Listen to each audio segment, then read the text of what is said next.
Hello and welcome to my YouTube channel. My name is Melissa. I am the owner and artist here at the Top Drawer RVA located in Richmond, Virginia. I'm also a Dixie Belle brand ambassador. Today's project is one that I found at my local Goodwill. It was only $35 and I have a feeling it was because of this drawer. This drawer is very sticky. It will not close all the way, and when you're a thrifter or a shopper, you probably wouldn't want to take that on. But I knew we could fix this, so let's get at it and work on this problem together. What you're going to want to do is assess where you feel the drawer is rubbing.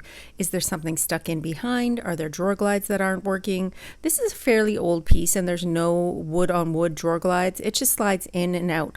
So that tells me that something is sticking probably on the bottom or the top lip. I'm going to sand down the bottom part of that drawer all the way to see if we can get it to slide a little bit smoother. While we are at it, let's inspect this piece. You can see that this is a very small piece of veneer on the front of the drawers. I understand that it is bird's eye maple, but guess what? The condition that it's in is not salvageable. There are dents, there are chips, there are missing parts, and even missing keyholes. And I have a feeling that they were not original to the piece, that somebody had added them on at one point to this dresser, because the wood on the sides and the wood on the top is different than what's on the front of the drawers. It actually looks like somebody might have removed some veneer from the top as well. So let's get to business and see what happens when we sand down that sticky drawer. Sanding the sides, the tops, and the bottom to see if we can get it to glide in and out. And just look at that, we did it. Super simple fix to a sticky drawer. You would also glide those drawers a little bit easier by adding Big Mama's butter. Big Mama's butter will help lubricate those drawers when they're wood on wood. I decided that I would sand down the top because it turns out that somebody actually just sprayed some sort of finish on there and it was very easy to remove. So I sanded down the complete top part of this little dresser and then I removed all of this hardware because it too is not original to this piece. Let's take this dresser entirely apart and clean it inside and out with white lightning. After you're done cleaning, make sure you rinse it very well with water. We're going to then assess this piece to see if we need to apply bonding boss for any bleed through. The fact that this dresser has 3 different kinds of wood concerns me, so I'm going to be adding bonding boss as an extra step in my prep. I'm going to use the color of gray, apply it with a roller and also a chip brush. This is going to allow me my insurance that my paint will adhere well because it is an adhesion primer, as well as blocking any stains, tannins, or bleed through that might happen on this project. I find myself using bonding boss on almost every single project lately. It prevents me from having to sand anything, it gives me the assurance that my paint is going to stick well, and it gives me a great base coat for any color that I choose. There is a missing part to the bottom part of this dresser.